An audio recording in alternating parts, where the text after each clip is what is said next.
Hey folks, welcome to Bear Mountain. This week we're in the greenhouse and we're going to be working on doing some bump ups of our tomato plants and our pepper plants. Plus, I'm going to show you a little bit about how we do fertilization using the Jadam liquid fertilizer. So, in order to fertilize things, we try to keep it on a weekly basis and we hit it about every 7 days while they're young, and we use a diluted fertilizer of grass-based Jadam liquid fertilizer. So let me show you how this works. So what I do is I mix this up for watering the seedlings inside the greenhouse. Is I got this 2-quart jar, half-gallon jar, and I've got it marked on the sides 500 milliliter, 1,000 milliliter, and 1,500, which is 1.5 liters. So what I do is I mix about 1.5 liter of fertilizer solution, and that typically allows me to do a couple trays at a time. And the only reason I'm mixing in small batches instead of a much larger batch is I just want to make certain that I don't mix too much. I just want to get enough on the plants. And typically what I try to do is split my fertilization up a couple. I try to hit 2 days a week. I do half on one rotation and then half on another. So some of them of the plants that I have are just getting started, so they're not really germinated yet. So I may not bring those into the rotation until I get satisfactory germination across the tray. So what I use is this Jadam liquid grass fertilizer. I've filtered it through a paint strainer, and so the material has really no sediments in it.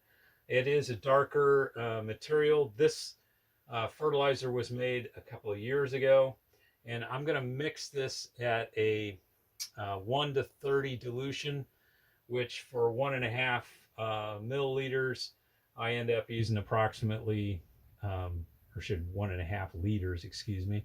I use approximately 48 milliliters to get a total solution that's 1.5 liters. So that total solution includes the fertilizers. So when I start filling up, I put about a liter in, put my fertilizer solution in, and then I put in the additional water to get it up to 1.5 liter. So I have this handy dandy little syringe. If you had a different measuring cup, that would work. And the reason I want to make certain that stuff is filtered is I'm just trying to keep it a little cleaner in terms of since I'm putting it on the trays, I don't want to get a buildup. So this has 12 milliliters per injection. So I'm going to put 4 injections in. And well, that's not really a pretty color. It's kind of yellow. But then basically what I do then is I put in another 500 milliliters of water.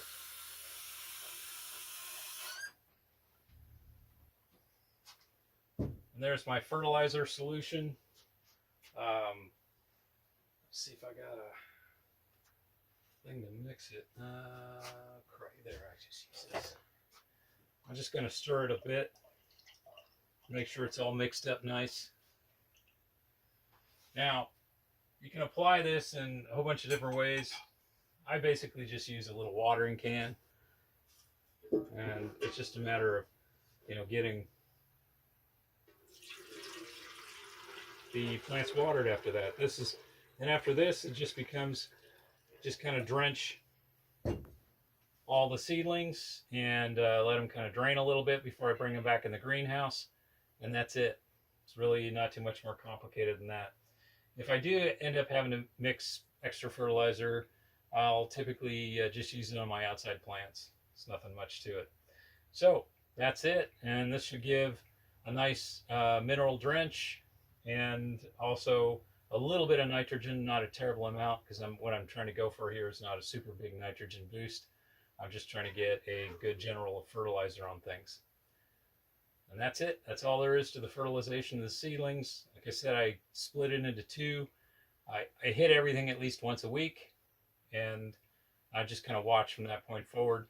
I tend, if things are growing really well and I'm very close to transplant, I may not fertilize that week prior to transplant. I'll wait till after the plants have been in the ground and adjusted a bit, and then would fertilize again. At that point, whatever the schedule is for planted plants. So that's it. We'll get this done, and then we'll move on to transplant. All right. So what we have here are several different varieties. We're trying to do a good broad section of paste type tomatoes with some slicers and also some cherry tomatoes. Some of the seeds we bought, there just weren't that many in a packet, and so we single seeded them in these 6-packs, and so we don't have any transplant work to do on these guys other than to get them fertilized and keep them growing up. These guys are going to be mostly planted in our greenhouse, and probably what we're looking at is near the end of April or the first part of May. So we're actually going to be able to get these guys to size and get them planted in our greenhouse. We have a couple of high tunnels. I shouldn't call them greenhouses. Our high tunnels by early part of May, which will be about 3 to 4 weeks ahead of what we'd be able to get outside. And then those ones that we have extra that we want to still plant outside, like some of the cherry tomatoes and some of the older heirlooms like brandywines, which are more indeterminate and get quite a bit taller, we're going to pot those guys up probably in several weeks, and to get them into like 4-inch pots, or actually we have these old rose pots that are probably about 6 to 8 inches deep, and they're about 3-inch by 3-inch in width. And those would be perfect for growing these guys up. So our goal is for field outside is we plant after Memorial Day. So we're looking at the end of May, first part of June. So transplant at this point isn't really so much transplant as it is like we're taking some of these guys that have 2 in a cell, and we're going to break these guys apart, and then just kind of get more, save the plants. We double seeded because we weren't really sure on the germination rate, and actually it turned out to be better than what was listed on the package. But when you look at these guys, we're going to be just kind of gently kind of teasing them apart, and you can kind of see they don't have super big root structures at this point, so this is actually the perfect time to do it. And then I'll put one of them back in our cell here, and that's kind of how it's going to go. And then basically at this point, I take one of my 6-packs from my new tray, and I'm just going to kind of use a dibble stick here to kind of open it up, and it's just a matter of getting the entire plant and its root structure in the ground. And even if it goes to bare root, that's okay. It'll be a little bit jostling. I want to get them a little deeper than when they are actually growing, because you can kind of see like on here the stem length is probably 2 inches. I'm going to plant an extra inch deeper just to get it down a little bit further. And that's basically it. The process will just be going through and kind of potting these guys up. Ultimately, in the 6-packs, these guys are not going to be growing on much more than 4 weeks. They're going to be at a point where they'll be just putting on probably their 3rd set of true leaves, and then they're going to go in the ground. So they're not going to be much taller than probably 4 to 5 inches tall, if they're that tall. And then they go in, or they're going to get potted up. And that's the process. Now our fertilization on these guys is staying the same as we talked about earlier in the film. We hit these guys once a week with the Jadam liquid fertilizer, and that's kind of it at this point.